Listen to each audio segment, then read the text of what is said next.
Hey, what's up guys? So I want to talk to you briefly about the 3 phases of NoFap and what you can expect on your journey. Now, when I say what you can expect, I don't mean the benefits like, oh, I put on 20 pounds of muscle, I get attention from girls. I'm not talking about those expectations. I'm talking about what you can expect from day 1 of your journey to the end of it, the process, the freeing yourself from this addiction. What you need to understand when you embark on this NoFap journey is that you need to instill the marathon mentality.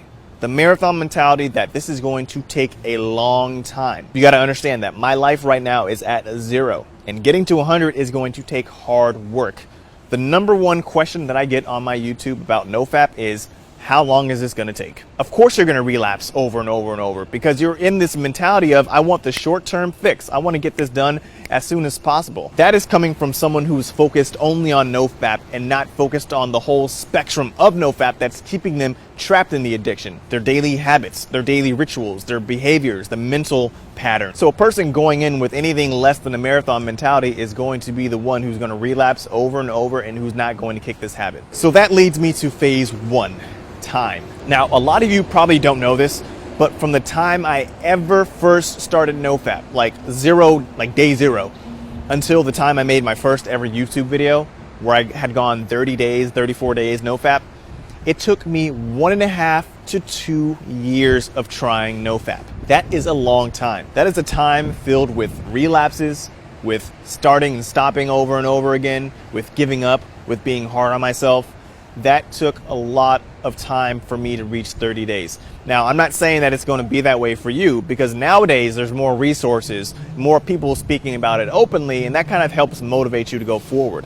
Whereas I didn't have that back when I first started. So at this point, if you're just starting your NoFap journey, be prepared for this to take some time. I get a lot of comments from people saying that, oh, it's been a year and I'm still stuck in this journey. I say, keep going, man. It's been a year, then keep going. That's no good excuse to give up. It's going to take time. And depending on where you are in your journey, what you're doing with your time as you're on this NoFap journey, there's so many other variables that kind of go into this. But phase 1 is all about time. Be prepared for this to take some time. So stage number 2 is when the neural association, the emotional intensity, the emotional connection that you have to pornography starts to weaken. Now, this is why it takes so long for NoFap. This is why it took me 1.5 years at first to finally get to 30 days. Is because there is a process taking place in the brain that when you abstain, when you further distance yourself from the bad habit, the brain starts weakening its associations that it has to the habit. You can't rush this. This is not something that can be done overnight. Rewiring the brain takes time, and this is why a lot of people struggle in the first month, 2 months, 3 months, a year, is because this is a process that's actually taking place in the brain. So you get to this place to where you can do 30, 60, 90, 100, 365 days NoFap. And you're like, cool, I'm good. Like, yo, I beat this addiction. Yes and no.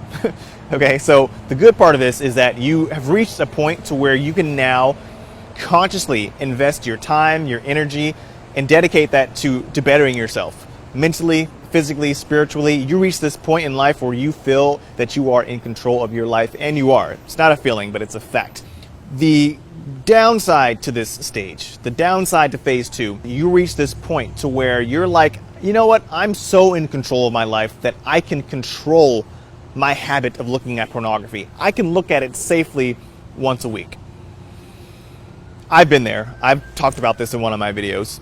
I've seen a couple of YouTubers semi-recently talk about how I'm going to relapse intentionally just to see how it is. I don't like that because it's not the truth. The truth is that you miss it and you're reasoning with yourself as to why you can start relapsing. That's the other downside to going such a long time without looking at pornography, is you start feeling like this perfectionist who can't mess up. And so then you start reasoning with yourself like, you know what, I'm not really messing up, I'm just testing the waters, when in actuality, you're messing up. It's fine, it's okay, you're human. You're not gonna be as affected by pornography as you once were when you first ever started. That's the good side of it. It's a lot easier at that point in time to bounce back and get back on the horse. Not a problem. But it's a trap that you want to avoid nonetheless. I'm not encouraging you to start fapping to pornography because you feel like you can do it.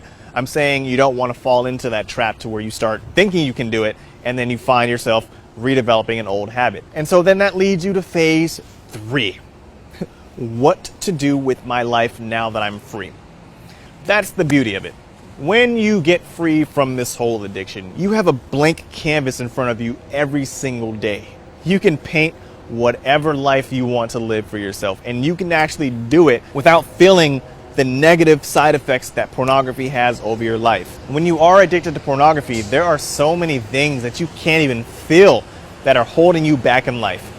And now that you don't have those things holding you back, it's like, wow, I'm fresh every day. I'm renewed every day. I have the ability to create whatever I want to create now. So I see a lot of people relapse because they feel that they've reached this pinnacle in life where they've gone all this time without looking at pornography. But there's one thing that they fail to do, which is find new things to do with their time, to do with their life. When you have all this time on your hands and you're not doing anything with it, it creates a boredom, and boredom then produces relapse. You're not going to relapse if you're living life to its fullest every day. If you're going to the gym all the time, if you're, meditating all the time, if you're reading all the time, when your mind is actively busy, there is no room for relapse.